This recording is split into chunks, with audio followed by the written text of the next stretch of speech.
Hi folks, I am Alan Watt and this is Cutting Through the Matrix on the 29th of November 2007.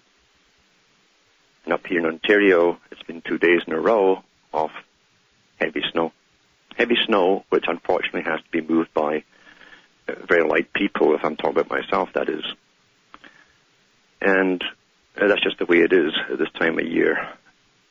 It's not bad when you think about it in the summertime until it arrives, and then it's a big, big mess and lots of sweat. It's amazing how you can work up a sweat in the middle of winter in about a foot of snow when you have to clear it. And tonight, I'd like to talk about the system that's coming upon us. We're actually in it, but it's coming like an express train into this brave new world scenario. A system that's not simply progressing by an evolutionary technique, step by step. It's been planned step by step, and we're going into it. And I can remember years ago reading the book Fahrenheit, was it 491 or something, 451, and they made a movie about it too, and the movie was made in Britain, which is the greatest place to make these kind of totalitarian movies, and it showed a future where everyone was totally controlled by the state, and certain topics couldn't be discussed, and certain books, in fact all books were banned. You didn't need books. Books caused friction and tension and discontent and malcontent and so on. So books were banned, and the fire brigade would go around and set fire to books. That was their job. They didn't put out fires in houses. They set fires and they burned houses down. And at the time, people thought, well, that's kind of strange, a strange movie to make. But really it wasn't at all, because Plato talked about the ability to create culture and control culture and to create the norms 2,300 years ago. How you could literally alter everything that was normal for one generation. And within that one generation, you turn it completely upside down with morals and so on into the reverse. And the last ones to really notice it would be those who lived through it. And that's what we're going through right now. We've been going through it for a while. All the norms have been turned upside down because the whole idea is to destroy the old building, the old system. That's the high builders, the Freemasonic type system that the guys at the bottom don't know much about. They build the structure of society. And just as in the old days when they were rebuilding or making a brand new cathedral, they knock the old church down at the same time to bring in the new. So they destroy all that was old or is in order to bring out that which is new, as they say. And that's what they're doing. And we've all lived through it. We've all been living through the changes, and it's accelerating now. We see this coming like an express train into this controlled society, just like the book I mentioned there. And just like so many of the early science fiction books and movies that came out from Britain, because the guys who wrote these books generally belonged to societies which got their orders from the top. And they wrote in a form of predictive programming so that when you actually experienced these strange changes, you didn't question them. It seemed so familiar to you. You just accepted them. And we're really pretty well here. Now, Professor Carroll Quigley, an insider who not only taught at universities and picked men to be Rhodes Scholars like Bill Clinton, he was also an advisor to the State Department and to policymakers in Congress and at the government levels, and even in the Pentagon, to do with foreign affairs and so on, and different cultures, how to work with other cultures, or work on other cultures, I should really say. And he was a real insider, and he talked about this new feudal system, a feudal system where the new overlords would be the CEOs of big corporations. And the society we live in at the moment is a drastically different society than the one that even existed in the 50s and the 60s when he wrote the book. We're more of producer consumer-orientated and trained that way. In fact, we literally live, our function is to purchase and produce and purchase and produce. That's what we do. And that became the culture. And it's an odd thing to look back on and see it all, but it didn't used to be like that. We lived for other purposes and other reasons, often very social reasons. That's all been destroyed. We've all been isolated and separated, and we want to reward ourselves for working every week or month or whatever for the work that we do. And that's exactly what Quigley was talking about, and Charles Galton Darwin was talking about in his book as well, called The Next Million Years. If you could condition a whole culture, a world culture, to live for purchasing things, then they would not have the family sizes they used to have. And if you wanted a car, for instance, and the cost of a car and the payments you have to make on it for the next few years, it's like a mortgage, then you would delay having a family. You might have none at all. And the population would be drastically reduced, because at the time that he wrote that book in the 1950s, the elite were terribly worried about the size of the population, because according to them, if you get over a certain amount, a certain number, they can't control us anymore. And that's why the big push is on now for population reduction. It's been on for many, many years, actually. We're seeing the sicknesses everywhere. So getting back to the corporations now, there's a website. It's called Corp Watch for corporations, C-O-R-P Watch, all one word. And this was written in November 27th, 2007 by, I think it was Tim Shorrock, about the escalation of corporations in the spying industry, especially the domestic spying industry. And most people, unfortunately, don't even mind this today, but those who have functioning brains and they still have the abilities for survival are very, very wary of it. And this is what it says.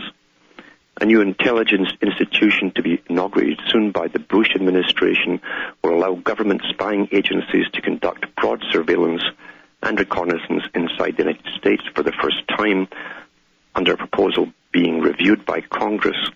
A national applications office called the NAO will be established to coordinate how the Department of Homeland Security and domestic law enforcement and rescue agencies use imagery and communications intelligence picked up by U.S. spy satellites. If the plan goes forward, the NAO will create the legal mechanism for an unprecedented degree of domestic intelligence gathering that would make the U.S. one of the world's most closely monitored nations.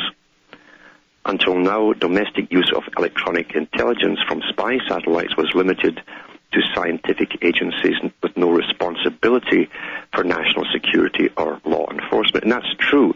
They've been using them for the same purpose, only they couldn't do it legally, so they made it private and did all the private spying and passed it on to the NSA. So this article goes on to say, the intelligence sharing system to be managed by the NAO will rely heavily on private contractors, including Boeing, BAE Systems, L3 Communications, and Science Applications International Corporation. These companies already provide technology and personnel to U.S. agencies involved in foreign intelligence, and the NAO greatly expands their market. Indeed, at an intelligence conference in San Antonio, Texas last month, the titans of the industry were actively lobbying intelligence officials to buy products specifically designed for domestic surveillance. So here you have corporations lobbying, once again, all the big security agencies and police and so on, straight to them, not bypassing the people altogether and marketing their ideas right to those who receive all the funding from your tax money.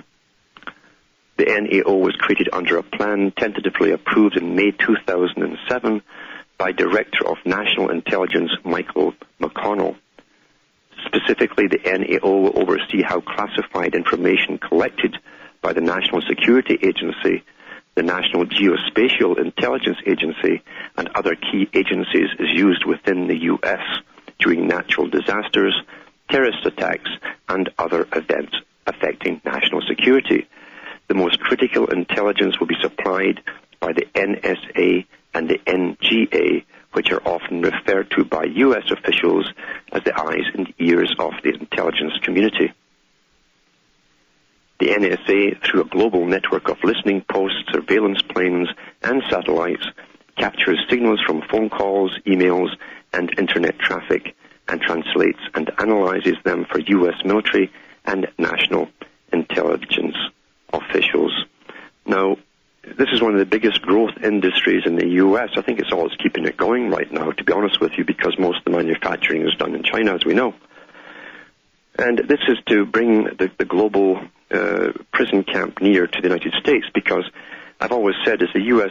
funds and finishes off its job in the rest of the world of standardization into this one system, they'd be pulling the rug from underneath the feet of the people back home by inflation with the dollar, which is happening because the U.S. has to merge with Canada by 2010 and Mexico. So that the U.S. dollar really is pretty well on par with Canada now. Actually, it's a bit below it. And they know there's going to be trouble for the next 20 to 30 years as this full agenda of totalitarian types of government increases and becomes more obvious to the public. Right now, you don't see too much of it unless you're traveling a lot and going through airports or going into main cities, certain cities more than others. That's where you'll see all the spying stuff, and you're questioned and you're maybe searched. And they have all these X-ray machines and so on, and MRI imaging, so they can actually see your naked body through your clothing. That doesn't seem to upset too many people today. That shows you how bad they've become. They don't care. They don't care. Because in this world that's coming along, a lot of them will be happy slaves as long as they can live their life and buy the goodies and watch television and see their favorite soaps, as they always have done. And as long as that happens, they won't really complain too much. They're too well trained, and they are really, and I mean it, they're trained. They don't know it, but they're trained. They're conditioned. So people should look into that website and read the rest of the article. It's pretty lengthy. And that's Corp Watch, C-O-R-P Watch. And go through the whole article, November 27th, 2007, because what do you think this is all about? Do you think it's just a make-work project for police and various government institutions and agencies and so on? It's all to do with monitoring you, every single individual, because as they've written for the last 50 years from the top in their own books, the only way to be safe in this brave new world is for everyone to be completely predictable. Now, how would you get everyone completely predictable? Well, first you get a personality profile on them. You do it from collecting data from school and various psychological testing and so on. That's already been done. And then you follow them down through your life. And you look at their mail, and you look at what they buy and so on, and you get a good picture of the person. You see what kind of entertainment they like, and what kind of movies they watch. And you know where their space is between their ears. You know more about them than they do themselves. They're predictable. You can also predict how they'll behave in times of national emergency. Will they panic? Will they go into crisis? Will they cause riots? All that kind of stuff. And if you're on a list that you might crank up and cause a riot, they're going to pick you up before it happens. I'll be back with more after the following messages. Hi, folks. I'm Alan Watt, back with Cutting Through the Matrix. And I'm the guy that gives you the bad news, because until you understand the bad news, you can't really do anything about it. If you want to live in cotton wool and have selective bad news, then that's up to you. But this is such an overwhelming agenda that we have to understand as much as we can. They were not so overwhelmed after all, because every part of this agenda, right down to your own lives, your own personal life, depends on you acquiescing to demands made upon you by the big boys in every facet of your life. That's what it's all about. And that's why you have distractions all the time in the media, the general media to divert you off into fake crises or sex scandals in Hollywood and all this kind of thing, or things happening across the planet you can do nothing about in faraway places. These are all to detract you from what's happening in your own personal life back home, and you don't see the wolves gathering outside your house or around your door. And that's what these agencies are. They're wolves. Wolves that pretend they're here to help you, but in reality, they're here to make sure that you know your place in this new feudal overlord system that's been dreamed up a long, long time ago and now is being implemented. But getting back to Britain, because I say Britain they never really left the feudal system.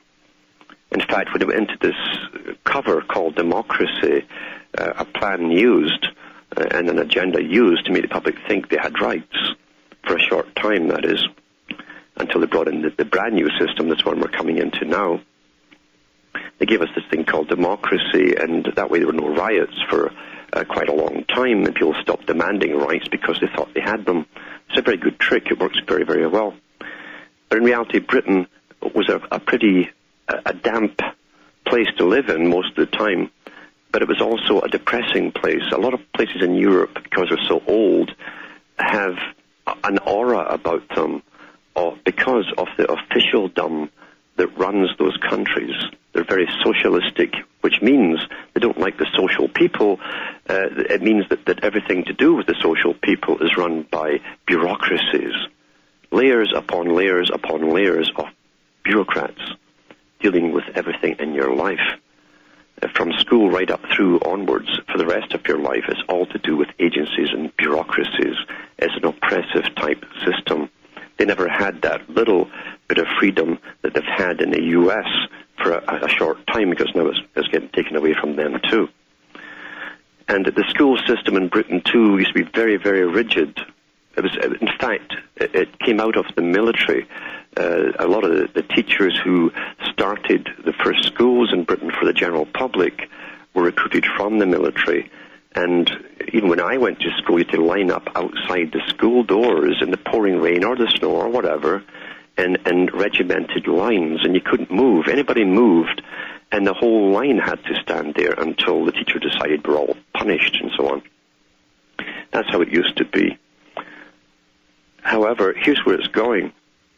Because now they're raising the school age so that you must go to school till you're 18. It's because there's not enough work for them. That's one part of the problem.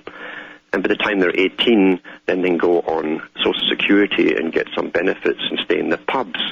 That keeps them quiet. Maggie Thatcher said that years ago. She says when she extended all the hours of the pubs or in the bars over there, she said it would keep the teenagers off the streets so that they weren't demonstrating about having no work. That's why they're doing this. This is part of it. And this is from the Guardian Unlimited from Thursday, November 29th, today. It says, teenagers who refuse to stay on in education when the leaving age rises to 18 will be forced to attend weekend detention centres under new plans. That's good old Britain for you. That's typically European, you see. Rather totalitarian, but that's the authoritarian way of Britain and these countries. Just the punishment would involve sending teenagers to attendance centres for 3 hours on Saturdays in order to deprive them of their leisure time and restrict their liberty. Head teachers, charities and youth groups condemned the plans, which were outlined as part of a bill to raise the education leaving age. John Dunford, General Secretary of the Association of Schools and College Leaders, said he had serious reservations about the proposed punishments. Now, I won't read the rest of that. People can go into that and see it for themselves. But this is, again, showing you what's happening in this present system we've got. Last week I read something on one of my talks about the schools in Britain and how they're monitored, etc., much like the U.S. has been.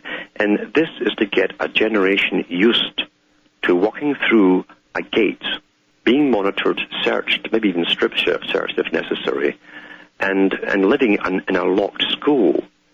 Because in Britain now they're putting ID threads, actual threads, into their school uniforms so they can get monitored wherever they go in the school, and they can restrict access to certain doors. They can actually lock you in rooms. The doors won't open for you if a certain button is punched. These are prison camps. Do you understand what they are? They're prison camps where a generation is being trained for the future that they're expected to grow up and live in, because this is going to go outside of the school into the community, a totally observed, watched society. That's what it's all about, and that's why they went for the very young to begin with. They always go for the young, those who are going to grow up in a system with big changes. They can bypass the elderly, they'll die off. You always go for the young, and that's what they're doing.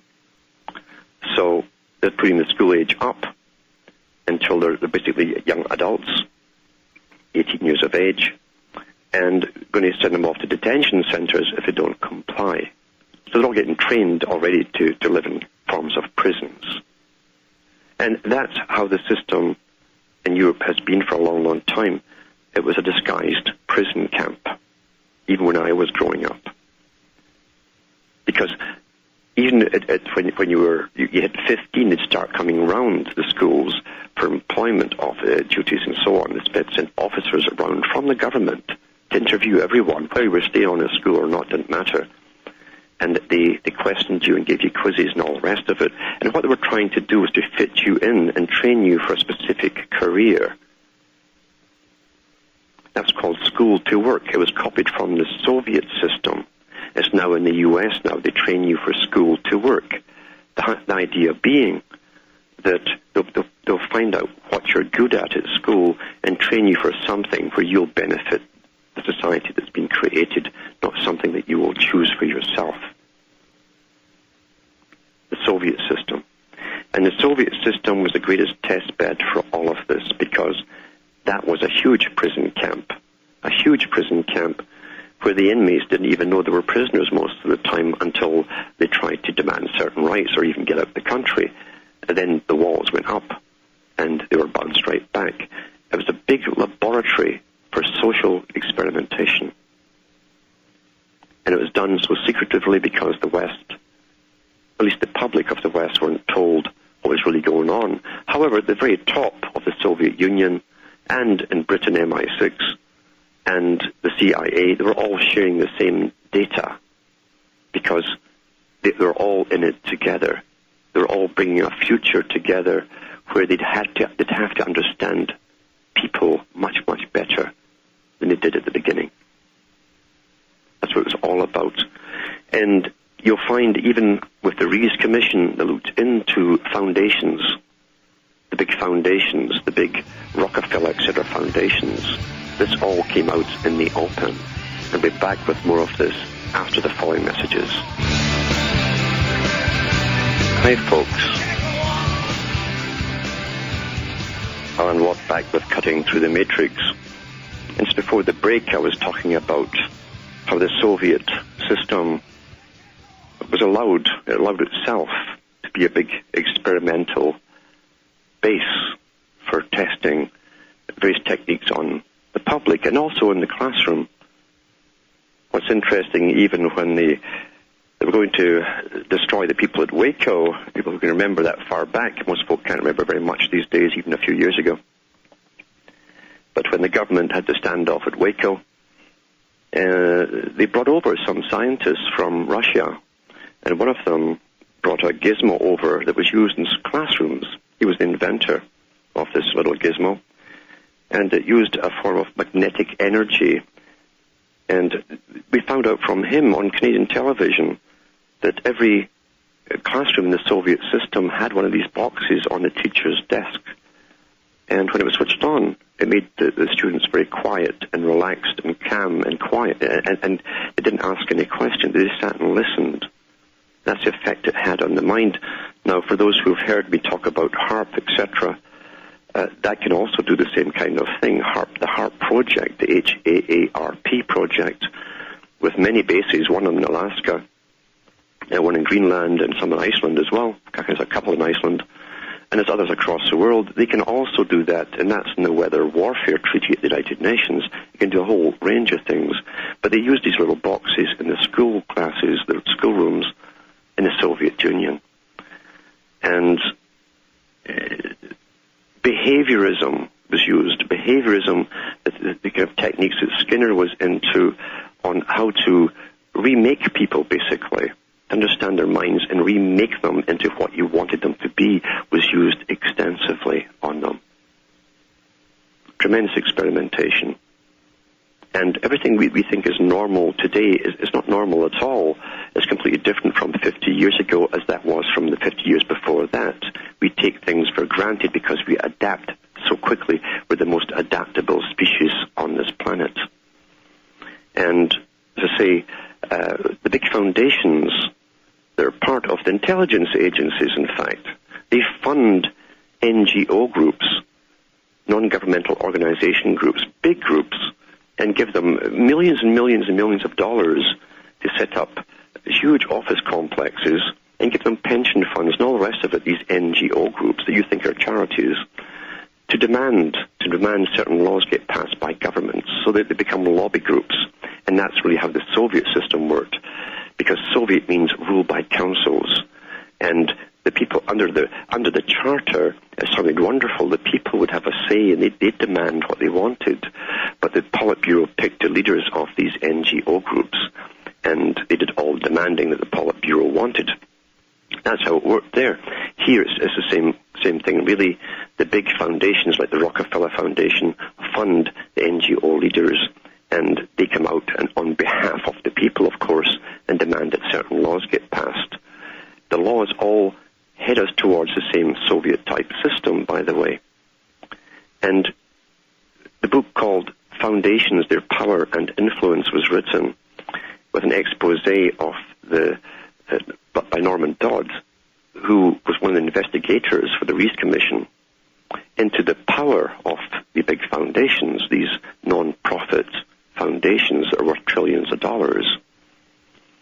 And he found out, he talked to the ones in the Ford Foundation, and the guys at the Ford Foundation told him their job back in the 60s, was to alter culture in such a way that the Soviet system and the American system could be comfortably merged together into the same system. Amazing, isn't it? And we think everything just evolves because we're living half in fantasy and half in irrelevancy, that's the relevant news, and we live in entertainment and so on, and we live in boring jobs. Most jobs are pretty boring. I think most people would agree with that. And they're not really compos mentos in the sense that they're aware of what's really happening, not only in their own lives, but to those around them. We're all guinea pigs.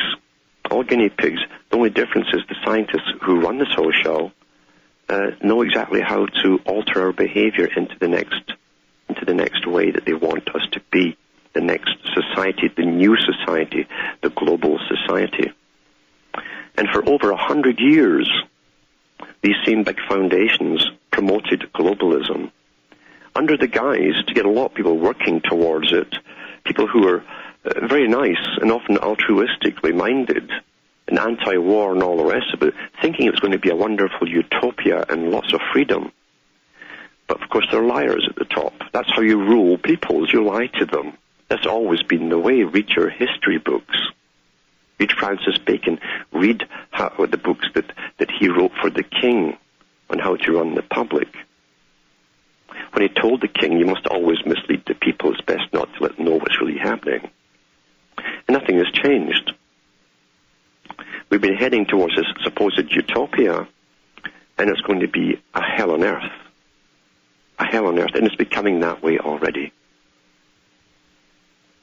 If the people really understood what's been done to them in their own lifetime, I'm talking about physically as well, I'd hope there'd be an uproar. I'd hope, but that'd be a lot to hope for. Because the damage has been done to most of them has made that impossible for most of them. And that's why when you point out the chemtrails in the skies, when you point out in the big cities the guys with the machine guns all dressed in black, like something out of what used to be just a comic strip. And they take it all for granted. That's why there's no reaction from them. You're seeing someone who's been damaged. Go into the books by Arthur Koestler. He was a paid propagandist. It's now been admitted to by MI5 and 6 in Britain, along with Bertrand Russell, who was also paid too. The two of them were actually ordered at times to work on the same books for the public consumption. And they didn't get on too well because Russell was always hitting on Koestler's wife. It was all admitted to now. They can tell you that 50 years after the fact. You see, disclosed it after. No one cares. And they also gave most of the biggest authors you've ever heard of that amazed you and amused you and even altered your lives, including the poets even. They paid the main ones to write along certain avenues, to channel your thought along certain avenues, to create the kind of society they wanted.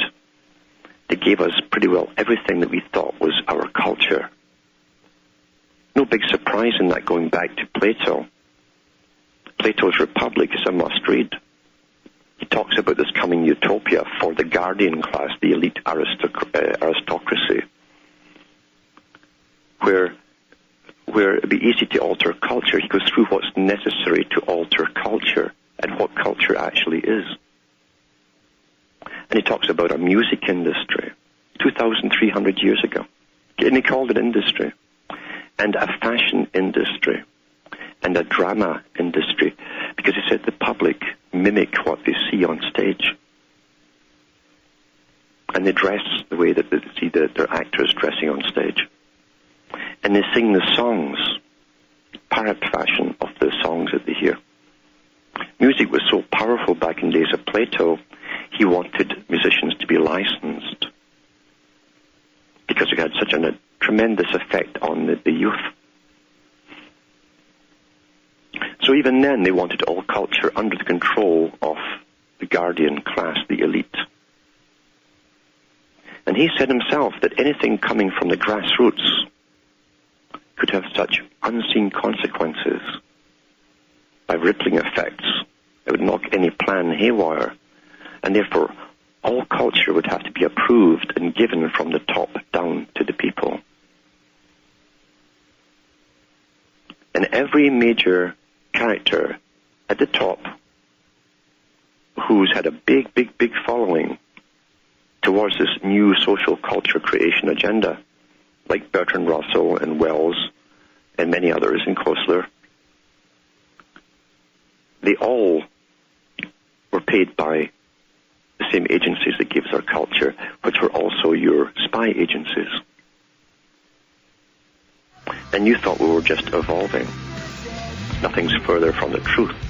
I'll be back with more after the following messages. Hi, folks.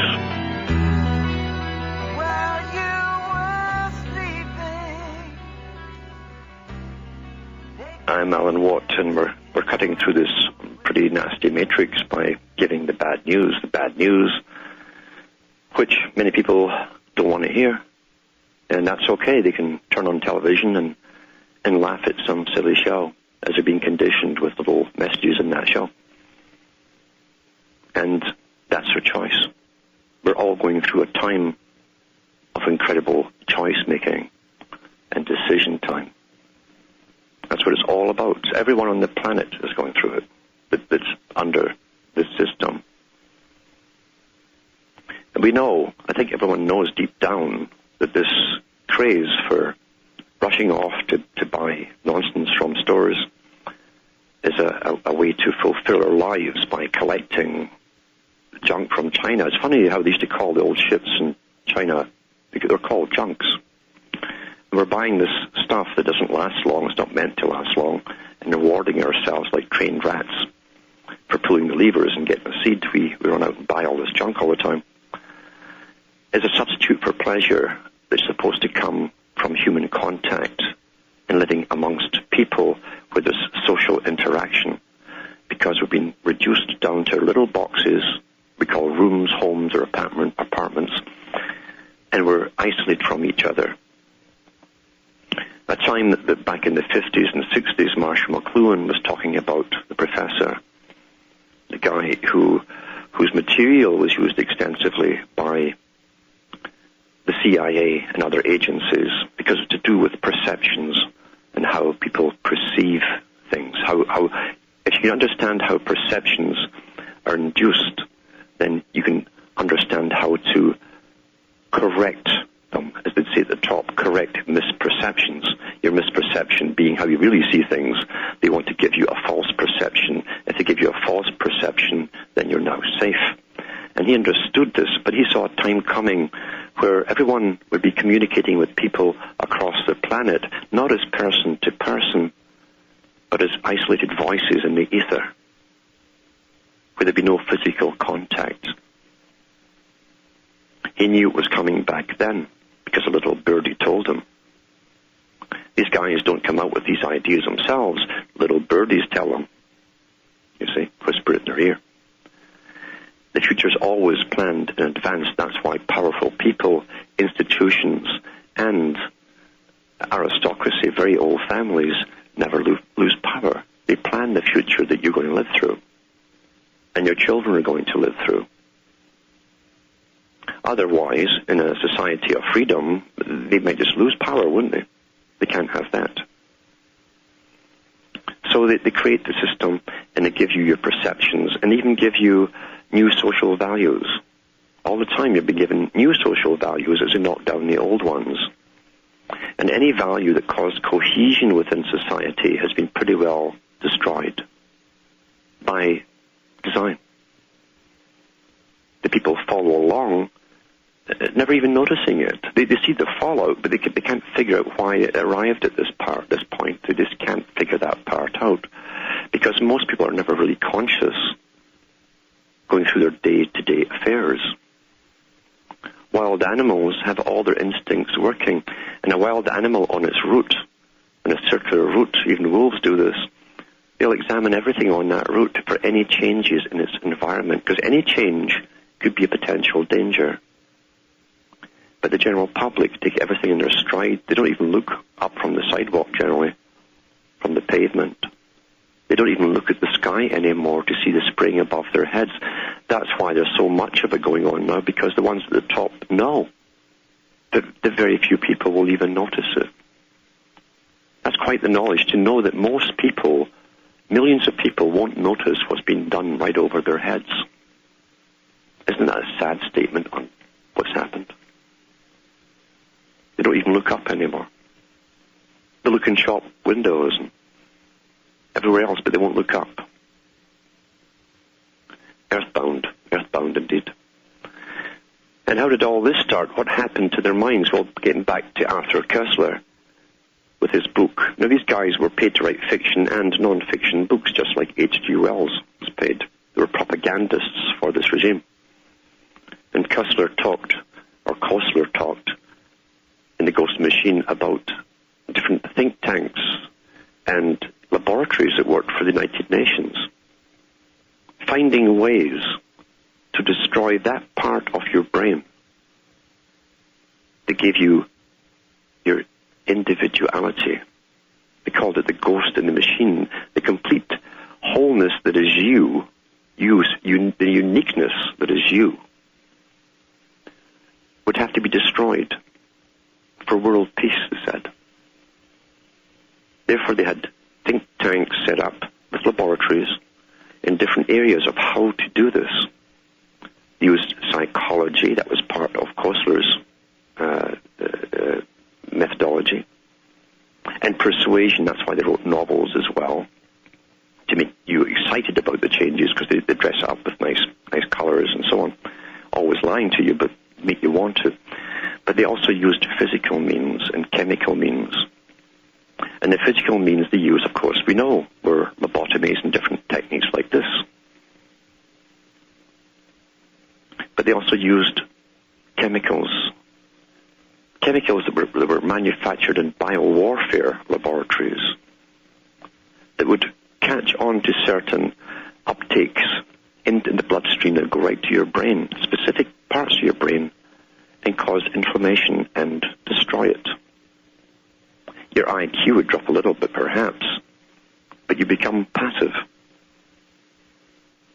They also tried inoculating viruses into subjects. Test viruses. Now, viruses are the easiest things for them to alter at the top in the big laboratories. I was reading something recently, and in the fast breeders, they call them, they can literally create a brand new virus in warfare laboratories within 2 hours. And they can specifically design it to attach itself to anything at all in the body, in the bloodstream, to be carried to that specific organ, including the brain. Then when you go back into the writings of Jacques E. Lau and others, big players and insiders, even mentioned about the Soviet Union and how that technique might be used elsewhere, where they could directly inoculate you and destroy that part of the brain in one of his books. He didn't mention the fact it would be used elsewhere in the world, but when you catch on to things and you read your histories and you realize that even MI5 and 6 agents were catching on, there was a third party running both the Soviet side and the British intelligence side. And that third party's job was to make sure that the guys at the bottom were kept apart, thinking it was a real war, but the guys at the top were coordinating all and getting all the data and information from it. Some of them wrote about it and were almost put in prison. They were definitely in the High Court in England. And they tried to disclose this fact. Because the data was to be used on the whole world. So let's take in the modification of the human being. And we're talking about the possibilities of inoculations. Then they went after our food supply. Kessler talks in the book, he says, we can either inject it into them, spray it on them from the skies by aircraft, put it in their water, or put it in their food. Well, what's been happening, folks, in your lifetime? You've seen all of your food modified. They didn't ask you permission. They won't even disclose to you what they've done to it, or how many genes went into making that carrot, or where they came from, or how those things combined to create drugs and all the rest of it. And that's not far-fetched. Don't think that one of the strongest drugs in the world comes from a plant, opium. They can make them grow anything they want, including tranquilizers. We're being bioengineered, and that's why the folk around you, most of them, are not reacting to the changes and to all the things that should be scaring them. Now we've got Jim from Texas. Are you there, Jim? Yes, Alan. Yes. Pleasure to talk to you. A huge fan. I actually just ordered a set of your books, and I'm actually going to order a set for my father as a Christmas present.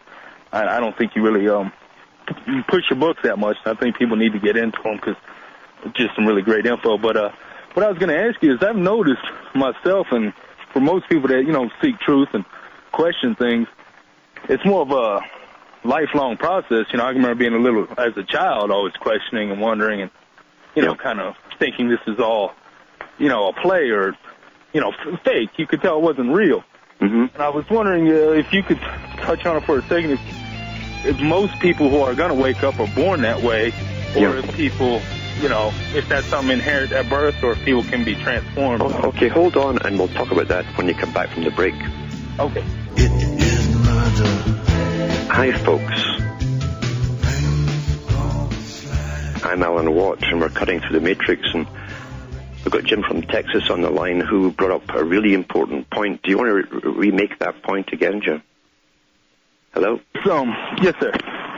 Can you hear me? Yes, go ahead, because that is an important thing about awareness you're talking about, why some are seem to always have that and question everything and retain it throughout their adulthood as well. I think that's where you're going with it. And then you see others who really don't. And it can be shocking. Yeah. Because you can present them with information, and it's almost like they know, but they can't. It's impossible for them to make that step. Yeah. I don't know if they're scared or if they literally cannot, make that step. Yes. I used to think it was just fear, Uh-huh. but sometimes I think it's actually impossible. That their whole world will be shattered so completely that they cannot maintain an existence. Because this whole facade or this fake structure is all they got. That's all they know. Enough in themselves to make that leap into the truth. Mm-hmm. But, well, you're right on with it, because I'm sure that other listeners, too, have come up against this, too, especially even with people in their own families. Well, that was another thing. I do notice that in my family, they tend to be able to make that leap. They can, eh? Yeah. Which lends me to the idea that maybe it's something genetic, or because I know my father, he's been conned. And we've all been conned, but when he figures out the con, he can easily make that leap and go, hey, I've been conned, let me learn the truth and let me adapt. Yeah. While as others, they can't make that admission, so to say. Yeah, I've often thought about that, and what I do think, to be honest with you, you see, it's like any warfare project. They want any weapon has to affect the majority of the public. That's how it works. Doesn't matter what they make, even in high-tech industries, for the mass maximum effect. But they know they don't get everyone. It's like releasing a virus. It won't kill everyone, or kill most, perhaps, but not everyone. Right. Some people are genetically different, and if you realize you've been under literally genetic attack since you were born through inoculations. Right. And then you couple it with the modified food that we're doing long before they were telling the public, then some people are more immune to it than others. There's always a few that it does not affect in the same way in their mind, that their actual brain seems to stay intact. And I've noticed this with, it's like the childhood inoculations. Every doctor is trained to tell the mother that the child will have a little fever, perhaps for a few days it'll go away and it's all right. Well, that fever is based in the head of the child where your brain is. Right. So they're attacking part of the brain. But some children, it will go to another organ because there's a slight difference in their biological structure and the genetic structure. I just went through that with my child, and it was just shocking to me that the doctors tell me, yeah, get some aspirin and all this, going to have a fever. The brain's going to swell maybe, and I was like, well, how is this? It's just very shocking. It is. And I do know people who've actually, I know one or two guys who've actually got one of their daughters, or one each in both families, not to have the children inoculated. And these are the only children who haven't had what everyone's trained to believe they all get, these childhood problems with the earaches and the sinus problems, right. And they've never had any of that. So I'm pretty certain in all the studies that have been done, the inoculations are causing all of these problems. I believe the same. And another thing I want to point out, and I'll notice this, you do meet people that are awake, and I've noticed even with myself when I was a child, the teachers were really telling my parents he needs Ritalin. You need to get him on these drugs. Because I was a dreamer, or, just lost or not paying attention. Yeah. But I noticed you'll see that common thread in people that are awake, and it's all they use this drug to, hey, this guy might not fall for this con. Let's get him drugged early, and that way we can train them and mold them and get them to be, obedient, worker, instead of someone out there with original ideas and thoughts. Well, that's exactly it, because back in the 1940s, they were talking about what they do, what kind of part of the world or structure of the world they create after the war was over, and they knew they were going into a global system. They planned it that way long before World War II, but they talked about using the pharmaceutical industry, and that's why Huxley and others in the 30s had written books about using drugs on a wide scale across the whole of society to keep a placid, passive population all working for them. And so and now the thing about putting them on Ritalin and so on, it was mainly to target young males who possibly had leadership abilities that didn't sit quietly in the classroom. And that's what's been happening. They're getting rid of all those who could be problems with leadership qualities for what's coming down in the very near future. Right.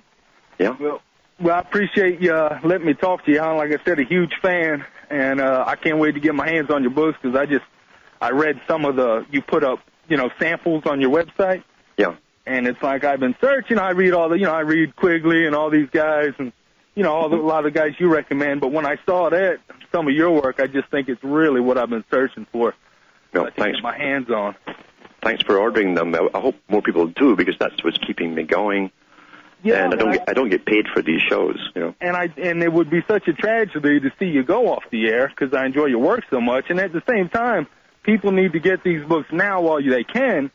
Yeah. And then they have the hard copy to keep in their library. You know, I want some that I can give to my father, or just some I can, if we make it through these changes, I could pass on to my children. Yes, that's a good idea, because knowledge is power. It's true knowledge is power. And when you see to the extent of how we're being conned, how our minds are controlled, and even the way it's blatantly done, and we don't even recognize it's being done to us, well, that's what I put in the books. I show you how we're being mocked all the time by mainstream. Yeah. Real fascinating stuff. But I'm going to let you go so you can go on with the show. But thank you, Alan. Thanks for calling. Okay, take care. And it's true. I mean, I don't get paid. I never, ever got paid from any show I've ever done. I do this because it's imperative that it's done. That's all I can really say.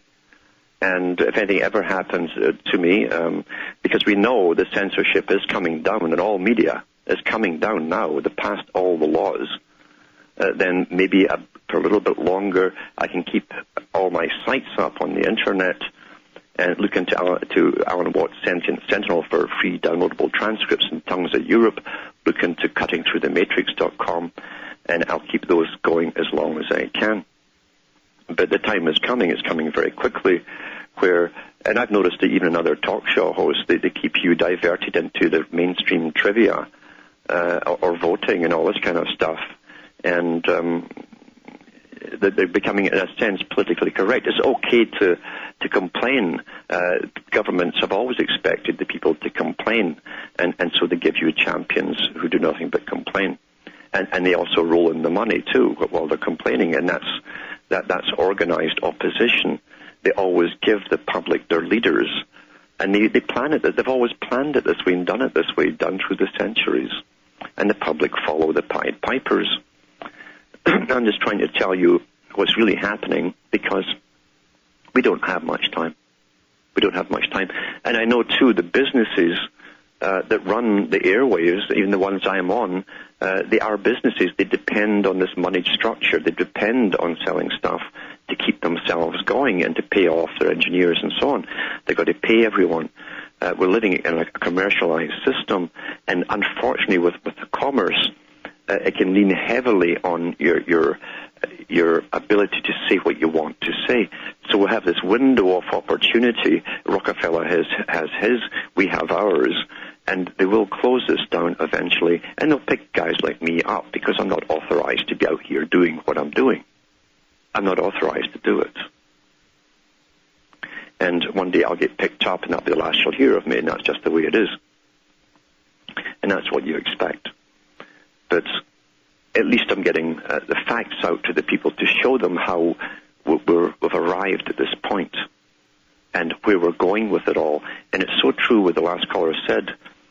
We're astounded when we talk to people who either are unable to get the next step. They can't go the next step because they can't ever imagine that today is going to be or tomorrow is going to be any different from today, and for their personal life. And you know what's going to happen when it comes down in a big crash to those people? They're going to go into utter shock, utter and complete shock. We see it happening to cultures across the world as they get blown up, and our young thugs, our own offspring, are over there booting them out their houses and killing them. And we think that always happens away from us, over there somewhere, some other sphere, world, or planet. This is happening on the same earth that we all live on. And one day, and we can see it getting ready for it, because it's gathering all around you, you only see it in your own streets. You don't build up massive security agencies and build internal armies and give them all the gear of armies and the machinery and weaponry of armies. You don't give them all that so they can stand and do nice parades for you. They build these things up to use, and we know that all of these agencies are being trained to use all of their gadgetry on the public, on you and me and everyone else. Guardian newspaper published a report by the Department of Defense for Britain that's also the main think tank for the whole of the NATO organization, US, Canada, and so on. And in this report, they see nothing but riots and flash mobs for the next 20, 30 years. Now, they're telling you that they're going to cause something that will make this happen. So is that the average person, the average Joe and Jane, is going to be terribly unhappy, and is going to be demonstrating or rioting in this. Now, what could they do to make that happen to us all? It's very simple. You're going to get off the roads with all the carbon taxes are coming down. You'll have to move into the big, overcrowded cities. Not all of them. They've got specific ones designed. They don't want the special cities being bothered with too many of the rabble moving in, but they want to clear the rural areas. That's been the long-term agenda. And they want a controlled society. They want to control your food. Look into the United Nations Charter. Look in the Department of Agriculture. Look at the tenets of their particular branch of the organization. Look at the speeches that have been given by the heads of this particular UN organization. Because the world they're bringing in is where all food will be channeled through the United Nations, who will then redistribute it across the world. And they've said in it, the Charter, that if your country does not keep the population down to a specific level, which will constantly get smaller and smaller, you won't get no more food. That's in this beautiful United Nations Charter for the Department of Agriculture and Food. And boy, have they done a fantastic PR job on the minds of the public, haven't they? With the cooperation of the media. But the media is just an extension of government. Their job is to pacify you, distract you, get you angry over things that you can't do anything about and don't really matter anyway, but never tell you the real truth of what's going on. And every major reporter knows this.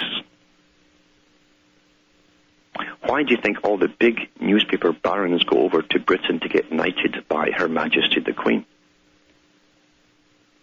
And these barons who own the media, and Professor Carroll Quigley wrote about it in the Anglo-American Establishment and in his book Tragedy and Hope.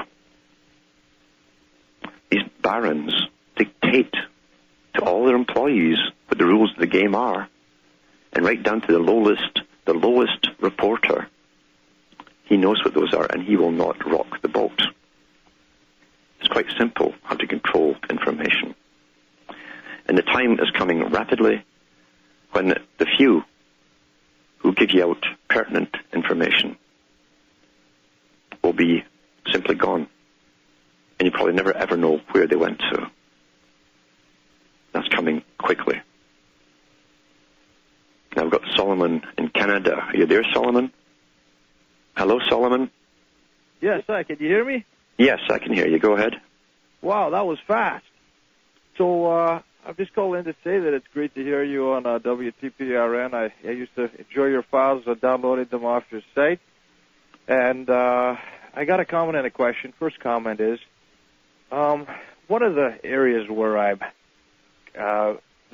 don't follow you so much is when you get into this sort of very deterministic, fatalistic seeming approach on this ancient continuity of these current conspiracies.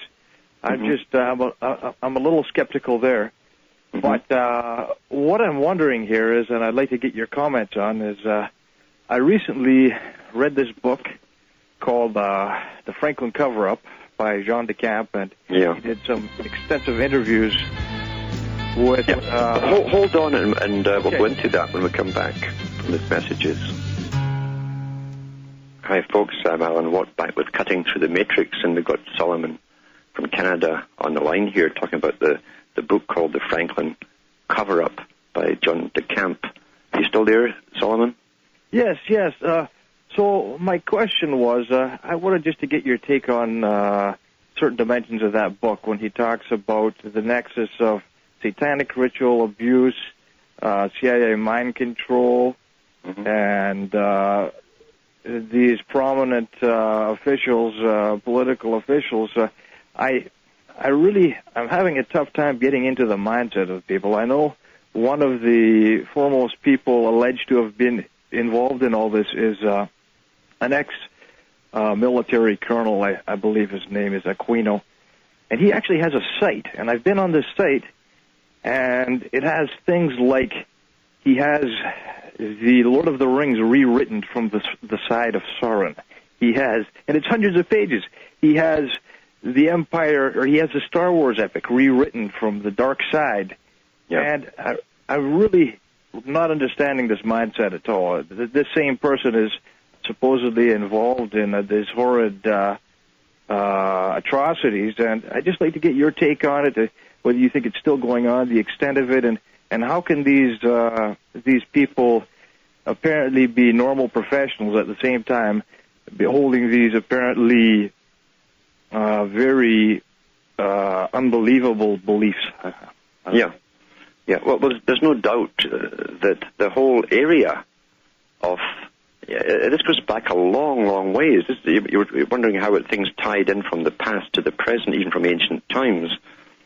And when you even go into the Egyptian writings, you find the priesthoods understood human nature incredibly well.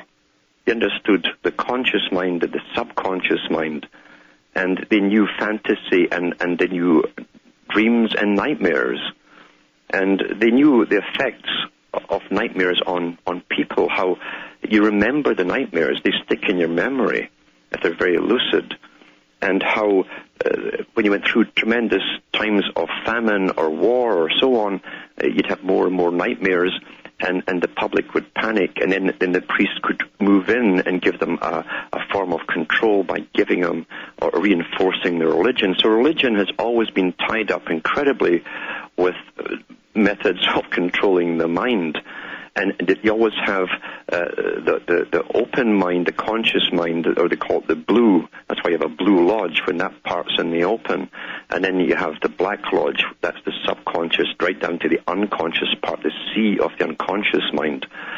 And the psychopathic personality who lives on ego, they understand these things intuitively with other people. They understand the natures of other people very, very well. And they do get to prominent positions of leadership. They crave power. And often the followers of these people, in fact, all they see is the leadership qualities. They don't realize the person that's really beneath that. We've found that down throughout history, where people have had revolutions to find out that their leader becomes a worse character than the guy they just kicked out. The psychopaths gravitate to these positions, but they have a tremendous ability of manipulability over other people. They know how to manipulate other people very easily, like a gift. And because they're pure ego, and because they can enjoy sexual contact into areas you can't imagine, because they have no self-consciousness during any act, then they enjoy things to a considerable level, more so than the average person. They are not inhibited in any way, shape, or form, and therefore there's no taboos in their subconscious structure, and they can do deviant things. It's like being addicted to a drug. You want more of the drug to get the same high, and they go on and on doing deviant type things, especially inflicting pain to get that kind of high. So they go into a realm of which there's a speciality, and that is the control of the mind, and especially the dark side of the mind. They know that by manipulating the fears of people, the subconscious nightmarish parts of their structure, they can manipulate vast amounts of the general public, and they do go into this ritualistic form. Now, Lord of the Rings, when you understand the esoteric side behind it, because this was put out by a very famous man who lived his whole life in a university. His whole life in the university.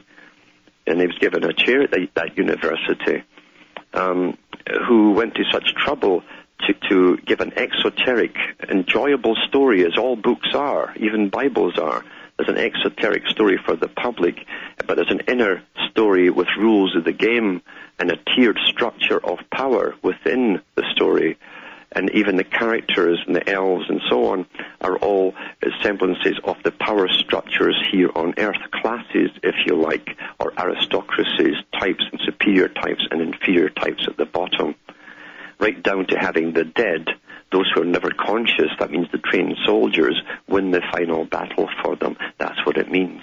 And that's what you're seeing today, that the dead, the walking dead, are fighting all the battles. They don't even know what they're all about. They don't even care to know what they're all about or who benefits. They just want to join the military. They're the walking dead. So John de Camp certainly did a good expose on this. As I say, I grew up in Britain. I saw more of this happening in Britain with high court judges and so on, who were found in the most unpleasant situations, often dressed in odd garments, who strangled themselves, asphyxiating themselves with ropes, etc., trying to get high during sexual performances. And that was not too uncommon over there. It was a bit of a joke in a sense, because it was fairly common amongst that particular set. But the psychopathic types get into these positions, and Britain has more hereditary judges, just like it has more hereditary peers of the realm than any other country. So psychopathy is bred in to certain families over there, and they're into all kinds of ways to get high on a thrill, to get tremendously high on a thrill. Now you'll find this down through society in all structures, and I'll explain more of this when I come back, because it's an interesting topic that people don't really understand too well. Hi folks, I'm Alan Watt, back with Cutting Through the Matrix. Just going into scraping the surface of the mindset of the psychopathic types that are often hereditary at the top, because power marries power. And up until recently, and I think it's still done, to be honest with you, genealogists pick the mates for these characters, and they're looking for certain traits in them. Again, going back to Plato talked on how the aristocracy of his day were picked, and priests mated them up for specific qualities. And he goes into this in his own book when he talks about how he could breed the common people the same way, not for IQ traits or anything else, but for physical traits, for the work that they would have to do. Tall people for certain tasks, short people for others. And he said we can breed traits in or out just like we can with domesticated animals. So they knew this back then, thousands of years ago. And this knowledge was never lost. We forget that most of the elite were the only ones who were given any education up until the 20th century. And the better schools, as they call them in Europe and in the US, they were given classical training.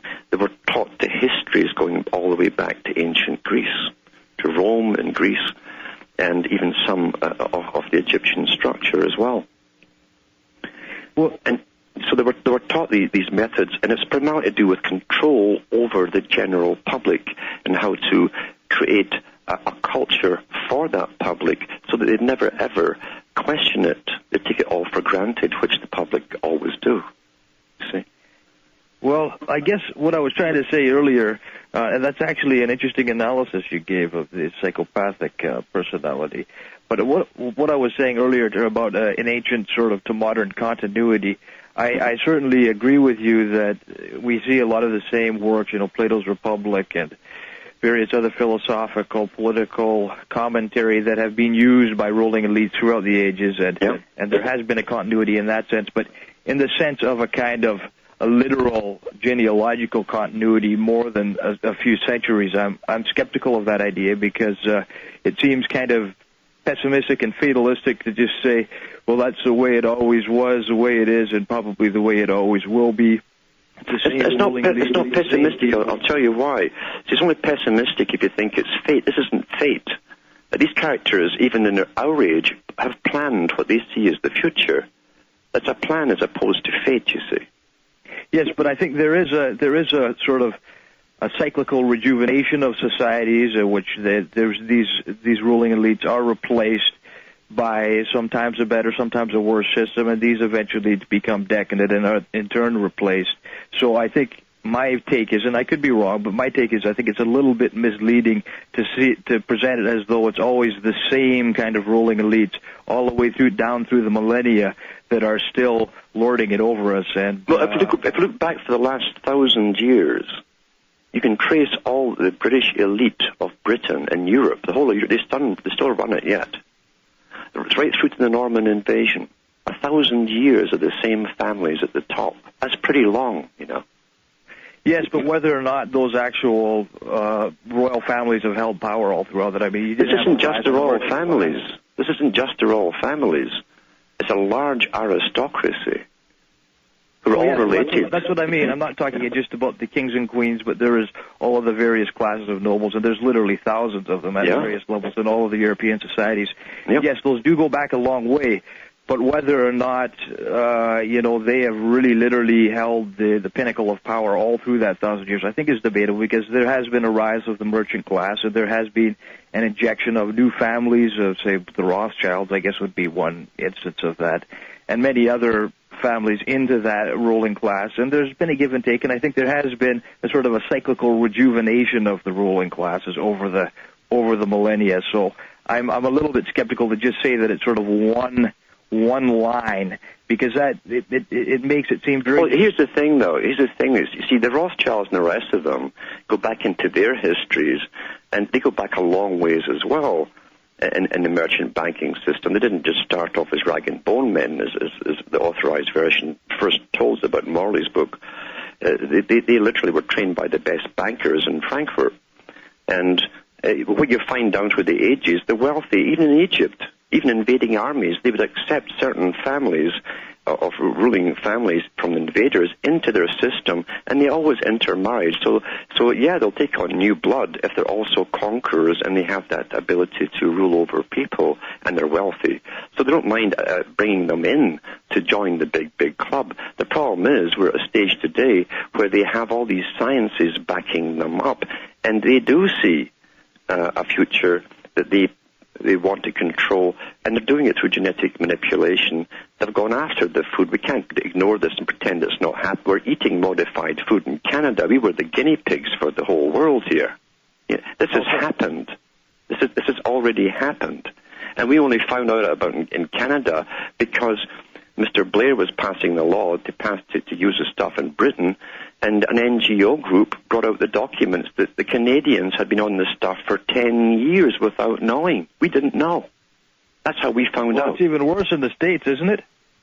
Oh, it's worse in the States, yeah. I mean, there seems to be this, if they're going to try some sort of experimental thing on us, or some sort of dumbing down drug or food or something, they create a problem they sort of covertly create a problem that's so huge that even if the leadership or the people find out, they can't afford to expose it because of the consequences would basically overturn the whole structure, the whole social political structure. I think this is the GMO, the way they put it first in the canola oils and all those things, so that the things that go into all the processed foods. And so soya. Virtually any processed foods that you buy, they have this stuff in it, and you don't even know it. And so it's basically already in everything. So by the time now this is being blown wide open to some extent, people are becoming aware of the dangers of this modified foods, and that there's many studies showing how harmful this is. But everybody's already been eating it for years. That's what they can say. That's right. Because and have altered every vegetable that's commonly used in your diet. It's already done. I just watched a video from Monsanto, and they're taking old seed that were passed down for hundreds of years, been generations. No one ever thought of patenting this stuff. And because it wasn't patented, they're putting the patents on them and fining everybody who's now using it. And so they've taken over all your major food sources. Your potatoes altered, your carrots altered, your cabbage, everything has been altered. And it was done with a secret agreement of the Canadian government and Monsanto that was admitted by our own government. a secret agreement between your government and a big corporation, and they will not tell us why they chose certain genes to go into certain vegetables and so on. We're not even told the whys, and you can bet your bottom dollar it's nothing to do with making a better potato or a better carrot. It's to do with what that produces and the enzymes and all the rest of it and how it will affect your body. Even if the potatoes here were tested on the rats and mice, and they all came down with cancers of the stomach. So they gave it to the public, and that's okay. Well, yeah, they actually. I'm not sure how much of the actual gene splicing selection has to do with trying to create certain consequences in the people that eat the foods, but certainly I think that they're just trying to find ways to get more control and make more money. At least this is my take. It's not. No, that's very naive of you. It's very naive. I've just talked about Kosler and others working at the United Nations on ways to bring the population down and make them more malleable. That's incredibly naive of you. You think so? But that's a choice. That's a choice because the data's all out there. Well, they've also had a lot of studies now coming out that before they were thinking that they could do just a sort of single gene manipulation where they can alter one gene at a time, but now that they found there's a new level of connectivity between all the different genes in the genetic code. They know all this. They knew this years ago. Whenever they tell us something, it's years after the fact that they already knew this. A government is not going to tell you for 10 years. In fact, they would never have told us if it hadn't broke out in Britain that we've been eating this stuff that was altered. Aren't going to tell you the real truth on anything at any time. They're not going to do it. They're not going to do it. No. Why do you think they made it a secret agreement? It's because they wanted no public involvement. Well, I think... Well, you may very well be right in that I've been naive in this. It could be that they knew about this genetic connectivity and that they're deliberately trying to... I can believe that they're trying to dumb us down, but in terms of genetically modified foods, selecting for certain traits in the people that consume them, that may be a stretching, although you could be right. I talk to scientists who work on this stuff, and I'm right. Okay, well... I'll bring them on, yeah. Okay, do please, yeah. I got one more comment if I could. No, you have to go now. I've only got 15 minutes left. Thanks for calling. Take it easy. Thank you. Bye. Bye now.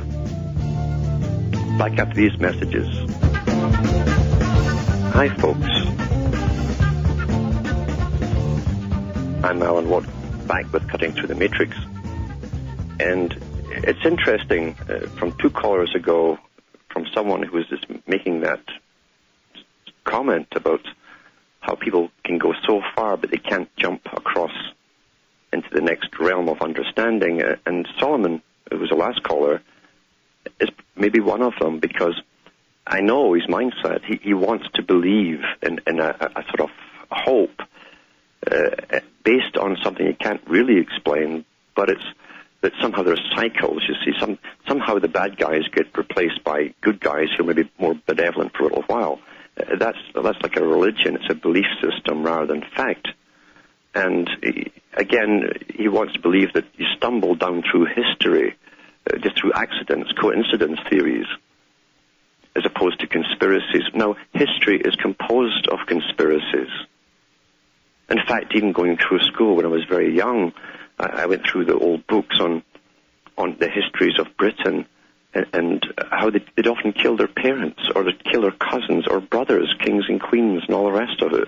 Then you go back to ancient Greece, and they were doing the same thing there.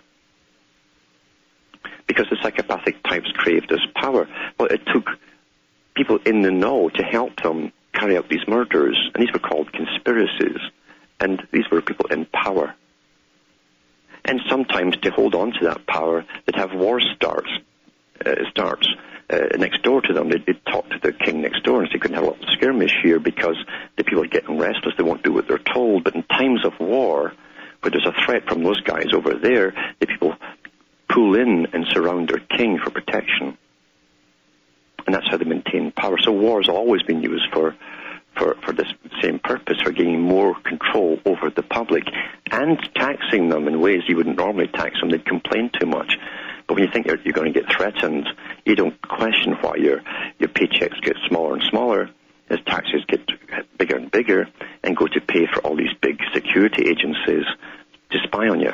It doesn't enter your head. You're being taken care of.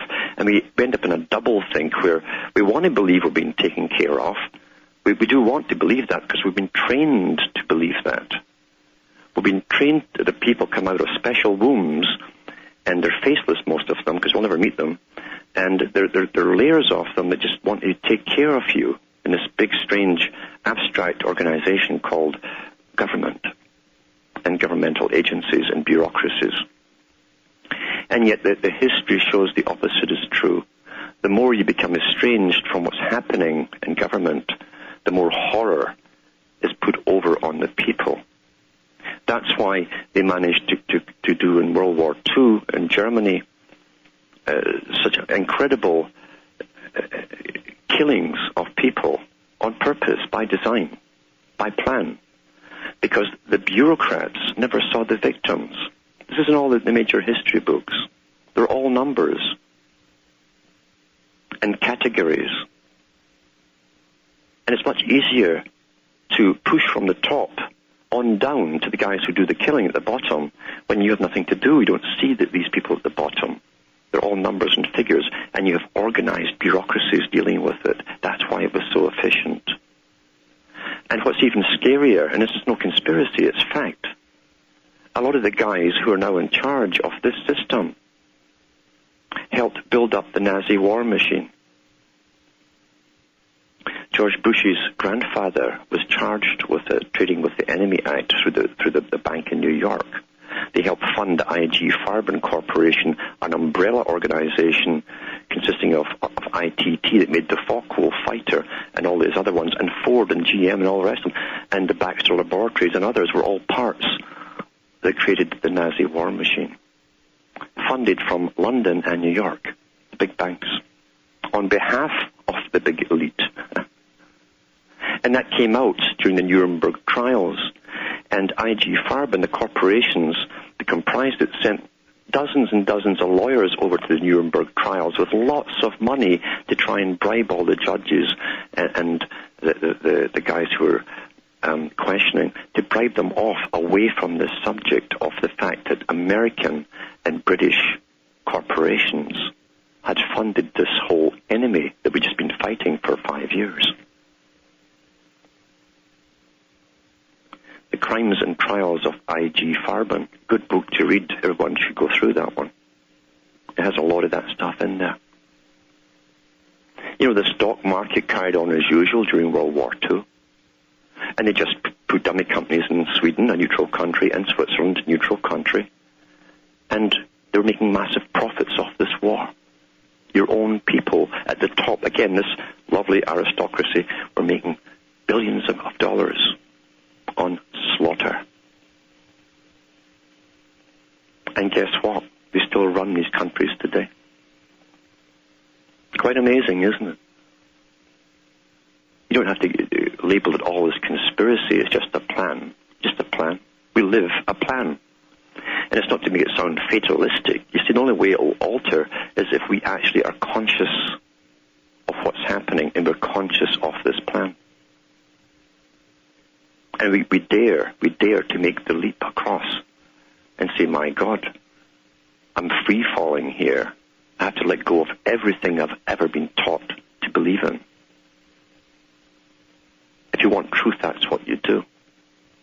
You have to be willing to jump from that plane, that psychic plane up there, and free fall and leave all your parachutes behind you, all your ripcords, everything behind you.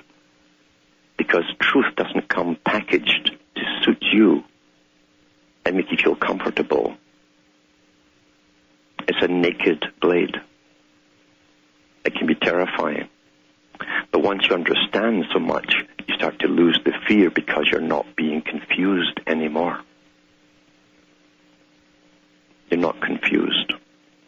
And power, as history always shows, never gives up willingly. Never, ever, ever gives up willingly. And for all the books I've mentioned over the years on all the shows, and go into my site, cuttingthroughthematrix.com, and listen to the shows, and I'll often mention books in the talks. You get a picture of this and how it certainly is organized. It takes, real crime. Real crime is organized crime. very organized crime. And we're running under people who have been running this world for an awful long time and who understand through data collection and through hiring the best professors and those with the best knowledge of human understanding to work for them to see the problems of the future that's coming up. And long ago, when my granddad was on the go, in fact, in the trenches in World War I, they decided to set up the League of Nations as a front organization that, through conflicts with other countries, would eventually become a United Nations, which would be a global government. Karl Marx wrote about it in the 1840s. 3 trading blocks would be created, starting with a United Europe, followed by a United Americas, followed by a Pacific Rim region, under a central world government. The 1840s, how is that for coincidence? And who paid Karl Marx to write it? Where did he write his manifesto? In London, England.